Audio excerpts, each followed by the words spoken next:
Hello friends, I'm Conrad and welcome to Bad Guy Breakdowns, the series where we look at the most iconic villains to grace the silver screen.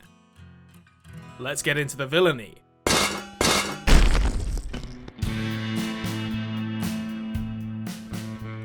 know how this is gonna turn out, don't you? Nope. I think you do. By the time the Coen brothers had started thinking about adapting Cormac McCarthy's novel No Country for Old Men as their 12th movie, they had already dabbled in nihilism. That is to say, a rejection of any grandiose moral or ethical code. Things, often bad ones, just arbitrarily happen sometimes in their movies, as they do in life. And it's how characters respond to these random acts of chance that matters. Normally this was played for humour. The gang of nihilists in The Big Lebowski are a running joke throughout the movie, and end up not actually being nihilists at all when it becomes inconvenient for them. We thought we'd been getting $1 million! It's not fair! Fair? Who's the fucking nihilist around here, you bunch of fucking crybabies?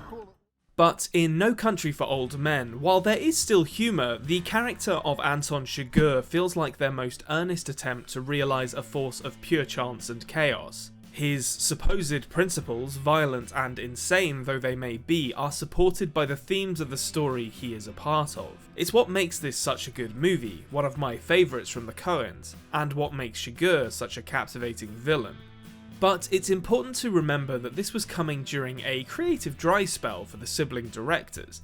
Intolerable Cruelty in 2003 and their remake of The Lady Killers in 2004 had been both commercially and critically disappointing. And yet what they'd end up creating with this adaptation is one of their most popular and enduring movies. I think Javier Bardem's performance as Chigurh is a big part of that. The Spanish actor had been in movies for the best part of 20 years by the time auditions began, but this was the role that was going to announce him as a household name, and the Coens knew that he was perfect for it, despite him telling them that he hated violence, couldn't drive, wasn't comfortable speaking English, and had never fired a gun, which is... let me just check my notes here. Yep, that's literally all Anton Chigurh does in this movie. And they almost didn't get him for it, just to make the fact that it worked at all a little more surprising. British actor Mark Strong revealed in an interview with Total Film that he had been called and placed on standby for the role because Bardem was having scheduling issues. Nothing ever came of that, though it's fascinating to think of what the character would have been like if it had been Strong in the role instead of Bardem. One of the things that drew the Coens to this novel is the vivid sense of place it creates. And Bardem's Chigurh was deliberately conceived to stand in opposition to that sense of place. While the characters and environments of West Texas are recreated in minute detail, including consulting Texan native Tommy Lee Jones on aspects of the script, Chigurh is designed to feel different, from his name up, like a man out of place, or rather, a man with no place, of ambiguous origins but definitively not from here. Whether you interpret that here to mean Texas or maybe something a little more, let's say spiritual, is up for debate, but understanding that Anton Chigurh is fundamentally intended to feel as unidentifiable to the viewer as possible is key to appreciating him as a character. And as his character distinguishes himself from those around him through his cold approach to death, so too does the adaptation distinguish itself from the genre tropes that it plays with. No Country for Old Men is at once a western, a thriller, a comedy, and yet chooses to deliberately upend the tropes of those genres. This is another aspect of the novel that the Coens found so appealing. The way it plays in genre spaces with exciting shootouts and tense procedural sequences like Chigurh blowing up a car's petrol tank, while never losing sight of that sense of nihilism that they found so fascinating. The three main characters here, Llewellyn Moss, the charming blue-collar lead, Ed Tom Bell, the world-weary sheriff, and Anton Chigurh, the terrifying hunter, all fit pretty neatly into genre stereotypes. And yet, when we examine the plot a little later, we'll see that they never even meet each other and, without giving too much away, don't really have a big final confrontation. And that's the subversion of the genre tropes that the Coens were after. The end result can sometimes leave audiences a bit unsatisfied. there's this enormous build-up of tension in No Country for Old Men that sort of just dissipates as the characters each encounter their own instances of dumb luck, for better or worse. This is, after all, a western that deliberately doesn't show you the big gunfight at the end, and that comes with a sense of narrative whiplash. The Coens told the Guardian newspaper in 2007 that they knew just by setting the movie in Texas, they would evoke imagery of the great western directors of the past. In their own words, hard men in the Southwest shooting at each other, that's definitely Sam Peckinpah's thing. So it's a credit to their skill as writers and directors that they were able to at once pay homage to those who came before them with their nods to the genre trappings of the western and still distance themselves from their work, to create something distinct, and no aspect of this movie is more distinct than its villain.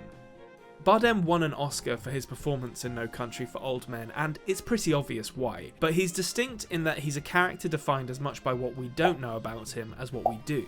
And to me, that mystery is what makes him so interesting. Like the tiny space between the fingers of man and God on the ceiling of the Sistine Chapel in which sits all of creation, Chigurh is a void of unknowable chaos, and to come close to him is to gaze into the abyss. What's this guy supposed to be, the ultimate badass? No, I don't think that's how I'd describe him. How would you describe him? I guess I'd say he doesn't have a sense of humor.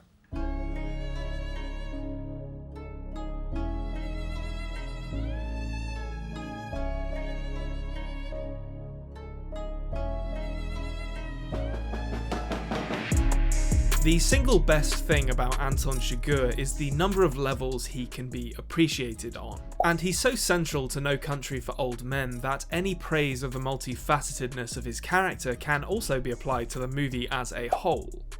He works as a straight-up villain. You can ignore the symbolism, the themes he exists to support, and just view him as a murderous psychopath who cannot be stopped. Like a Spanish Terminator.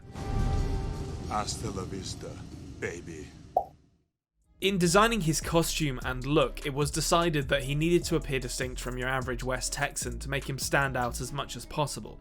Where they would wear straw hats in summer, he wears no hat at all. Where they would wear functional clothing, he has a stylish wide collar, a fashionable denim jacket, alligator boots, and, in the words of costume designer Mary Zofres, he's got like one of those groovier belts. It's not a Western belt. Also, listen, I can already hear people making fun of me for describing clothing from the 80s when this movie is set as fashionable, but I defy anyone to look at Chigurh rocking that bowl cut and not come to the conclusion that this is a style icon.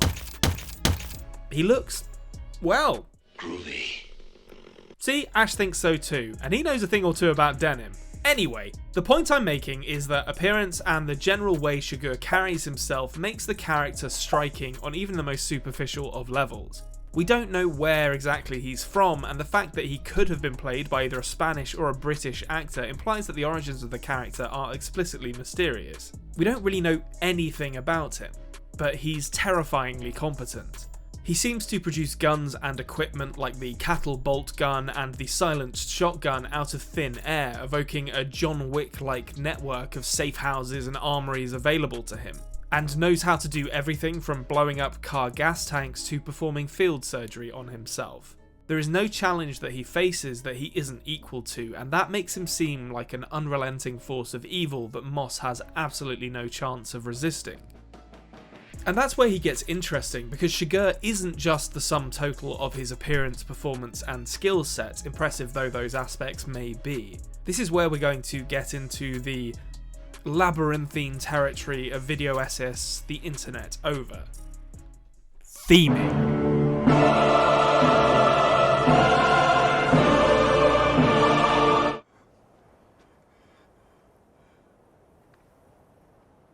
I reckon I go out the way I come in. So, what are the themes of No Country for Old Men? Well, we've already talked about the Coen brothers' burgeoning interest in nihilism and moral ambiguity at the time of making it, and unsurprisingly, they play a big part in the themes of the movie. Who's the fucking nihilist around here, you bunch of fucking crybabies? The most obvious way that these themes manifest themselves is in the main character. At first, one might be forgiven for assuming it's Llewellyn Moss. Certainly, his actions are a focus for a long time, but I think the actual protagonist of No Country for Old Men is Tommy Lee Jones's grizzled sheriff Ed Tom Bell, or at the very least, if he's not the character who propels the story forward, then he's certainly the character whose own point of view mirrors that of the audience. We don't really understand the forces in play in this movie, who they are, who's working for who. Even Moss is a character we barely know, something that becomes strikingly obvious at the end of the movie. And Ed Tom is our surrogate. We've talked a bit about the genre of this movie, but one that I deliberately didn't mention was film noir, a genre that the Coens usually have at least one foot in. And one of the most defining features of noir is a story that unfolds for both the audience and the main character, usually a detective or private eye of some kind, at the same time. I think it's fairly clear from this description that No Country for Old Men has elements of noir, and that our lead detective is Ed Tom. But how does all of this link back to the themes of the movie? Well, if we accept that Ed Tom is our analogue, then the story becomes one of an old cop who views himself as a force for order in the world, pursuing two individuals who cut a swathe of chaos through West Texas. The question he always seems to be on the verge of asking is, why did any of this happen? And the great irony, and where the Coens wisely depart from noir tropes, is that we know there isn't a reason. A man was hunting and found a briefcase, and now dozens of people are dead. Such an horrific string of events resting on the pure dumb luck of Llewellyn Moss only wounding an antelope is the movie's nihilistic theme distilled down to its purest form. And while Ed Tom guides the audience through the physical manifestations of that theme in the world the Coens created, Anton stands as its avatar, the representative of chaos on Earth. And in the dream I knew that he was going on ahead. He's fixing to make a fire somewhere out there in all that dark and all that cold. Chigurh is at once one of the most principled and most alien characters in this entire movie. He doesn't believe in morality or ethics or fairness or any kind of higher power beyond absolute chance. And we'll see as the movie progresses how his interactions with the random people he meets are as defined by chance as any other factor.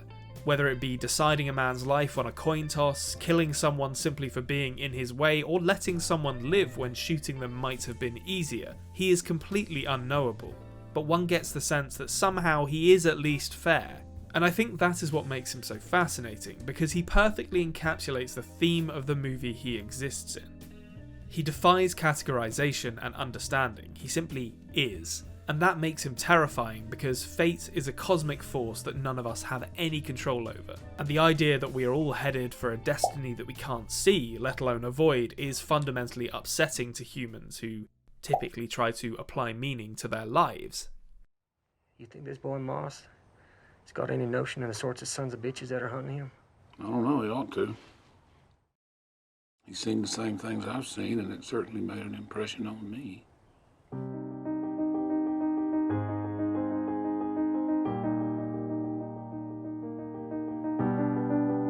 The movie opens with a monologue from Ed Tom Bell about the sheriffs in the old days, regaled to us like someone might tell stories about Pat Garrett and Billy the Kid, like myths, essentially. And the purpose of this elegiac prose is to capture a sense that things were better in the old days, or at least made more sense. To that end, we meet two people in the first scene that are crucial to the rest of the film. The legendary Roger Deakins and his stunning landscape photography, which further emphasises the sense of a vast and unforgiving world, and our boy Anton, who is in the process of being arrested for something. And here as well, Deakins' photography is used to brilliant effect to draw attention to the character, framing him in such a way as to hide his face until he violently pushes himself to the forefront of both the shot and the story as he kills a sheriff's deputy. Yes, sir. I got it under control. This is the first clear view we see of his face. And if this doesn't tell you everything you need to know about the character, then I don't know what to say.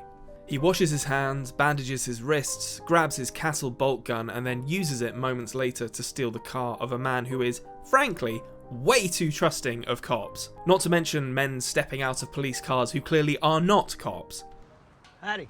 What's this about? It's about you getting murdered, you fool! And this is as good a time as any to draw attention to Chigurh's choice of weapon. It's brilliantly concealed within the story as a believably practical tool for breaking and entering as well as killing, but its presence is absolutely symbolic of Chigurh's relationship with other people as well. They are literally cattle to him, and his indiscriminate slaughter of them with this tool is coldly industrial. And yet somehow it's hard to escape the perverse idea that he himself probably views it as a humane method of murder.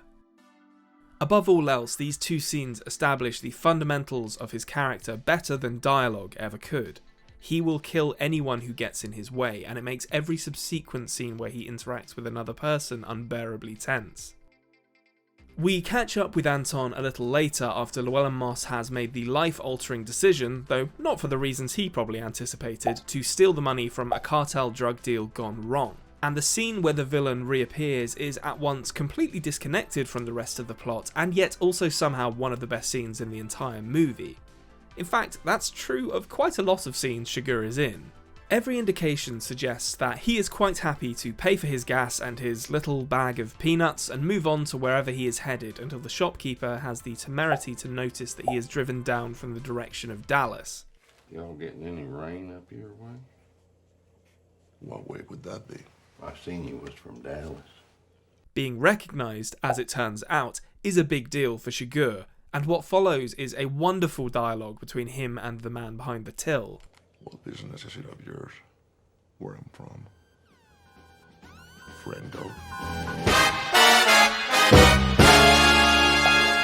And it's not just the icy back and forth that makes this so memorable, it's Chigurh seemingly reveling in tormenting this man, pointing out all of the holes in his logic and making thinly veiled threats. One might, quite rightly, assume that he is going to kill this shopkeeper for implying that he might be able to pass useful information to the police. And then, in a surprising shift, he lets the man's life hang on a coin toss. Call it. Call it, yes. For what? Just call it. But the really important bit of dialogue is to follow as we get our first big chunk of fatalistic musing. It's been traveling 22 years to get here, and now it's here. And it's either heads or tails. This man's life is reduced to the outcome of a coin toss that, according to Chigurh, was destined to occur at this exact moment. Because, like the coin, he has been travelling to arrive at this very place and time. And there is a sense of fairness to this. He has a better shot at winning his life back than many other people the villain meets in this movie. Although in adopting this seemingly principled stance here, it only serves to highlight the lack of principles elsewhere. So if he does have principles, and several people in No Country for Old Men assert that he does, then they are so alien as to be worthless to other humans. Was there some test this man passed that the other two victims thus far did not? We'll never know. But there's only one other person in this movie who he'll offer a coin toss to, and that alone is significant. In this instance, the shopkeeper lives, is congratulated, and Chigurh goes on about his business in a disarmingly friendly manner. For whatever else he may be, he demonstrates he is not a liar and keeps his promise. Anton is brought to the site of the cartel shootout a little later by two men who work for Stephen Root's unnamed businessman and is given a tracking device for the money. He then shoots both of them, which is confusing and calls into question who exactly Chigurh is working for in this movie, though if you're paying attention to the thematic through line here, the answer that he's working for himself with the goal of achieving whatever is set in front of him should be self-evident. Either way, more bodies for that pile in the desert. Well, it's a mess, ain't it, Sheriff? If it ain't, it'll do till the mess gets here. And, crucially, Anton is now on the trail of Llewellyn Moss. First stop, his trailer, where he gives us the surest sign yet that he is pure evil personified when he drinks milk straight from the bottle. Before being thwarted by a particularly obstinate receptionist who refuses to give him the address of Llewellyn's work. Where does it work? Did you not hear me? We can't give out no information. Why does he let this woman live? Truly, Chigurh moves in mysterious ways. Llewellyn, meanwhile, has bought rooms at two motels to see if anyone is following him, stashed the money and found out that the Mexicans are in fact on his tail. All the while Chigurh is busy shooting at crows for some reason. In fairness, I'd need to blow off some steam after dealing with that trailer park lady too, although I'd probably play a video game or something. To each his own, we're not here to judge. Moss goes back to his original motel armed with a shitload of tent poles and uses them to get the money out of the air vents from a different room this time, and unfortunately for the Mexican cartel members in his first room, this is exactly the moment where Chigurh gets a response on the tracking device. Turns out driving around the city shooting at birds actually was a good idea after all. This is one of a couple of great action thriller scenes in this movie as Moss rushes to hook the briefcase with the money in it through the vents while Chigurh closes in, complete with a great pullback and reveal when he breaches a motel room only to reveal that it's the original room, now full of Mexican gangsters. It's also important for further solidifying audience understanding of Chigurh as a villain. We've seen him kill 2 soldiers from the corporate side of this drug deal, people who seemingly hired him, and now we've seen him kill 3 from the Mexican side. It fully establishes that he's working for himself. He's essentially an uncontrollable force who, once unleashed, will pursue his goal to the ends of the earth. And it makes Moss's task seem impossible. But by this point in the story, it's not just Moss who is under threat from Chigurh. Other, more significant forces are beginning to worry. Just how dangerous is he? Compared to what? The bubonic plague? Moss and Chigurh trade wounds in another phenomenal action scene at another hotel a few days later after the tracking device is discovered in the money, with 2 more innocents ending up dead as a result of their rampage. How they respond to their injuries is telling. Chigurh blows up a car in order to rob a pharmacy before performing field surgery on himself in a great sequence of procedural scenes that demonstrate his vast array of competencies. Moss passes out in Mexico and is woken up by a mariachi band who presumably take him to a hospital, where he meets Carson Wells, a man who has cockily assured everyone he has met that he knows Chigurh well enough to catch him and kill him. You don't understand. You can't make a deal with him. Even if you gave him the money back, he'd still kill you just for inconveniencing him. But guess who else is going to meet Carson Wells pretty soon? If you answered Anton Chigurh later that day at his hotel, then you're correct. Good job! I love this scene because of how quickly Wells abandons any sense of bravado or confidence. He is literally 2 scenes removed from telling Moss that he cannot cut a deal with Chigurh, and yet here he is trying to do the same thing himself. I could just go home. You could. Make it worth your while. Take you to an ATM. There's 14 grand in it. Unsurprisingly, it doesn't end well.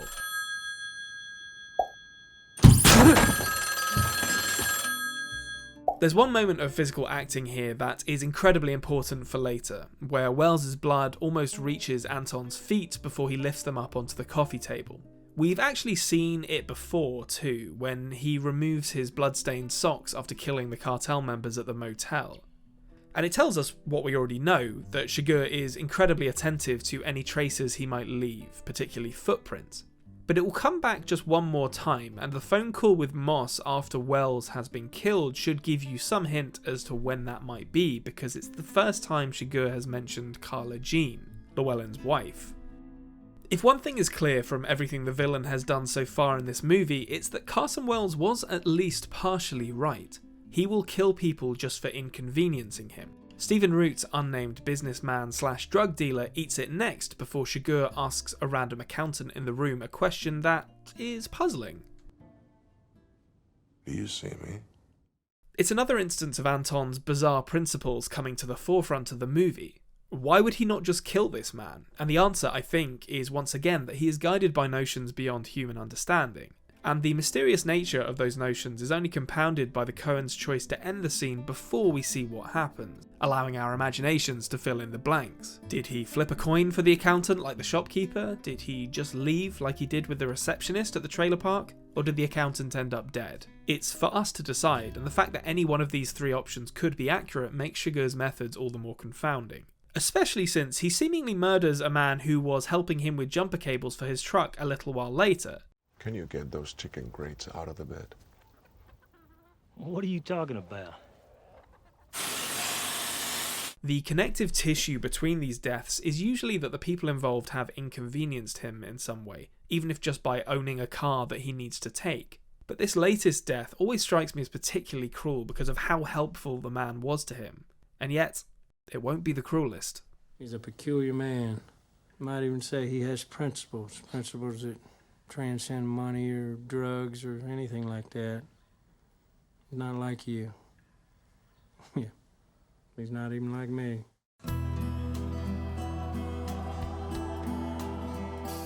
This is normally where I discuss the big final confrontation between the hero and the villain of the piece, but No Country for Old Men isn't that kind of movie. As I've said before, Llewellyn Moss isn't really the hero, and even if he were, the last time he and Anton Chigurh even see each other, alive, is halfway through the film. In fact, so detached is the final chapter from traditional action movie narrative that it isn't even Chigurh who finds Moss's body after he's been killed off screen by cartel members, while potentially cheating on his wife.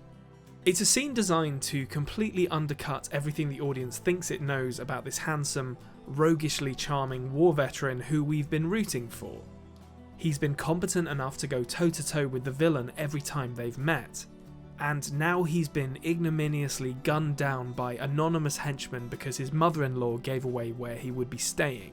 And despite everything we've seen up until this point indicating that Moss loves his wife, here he is considering infidelity moments before his death.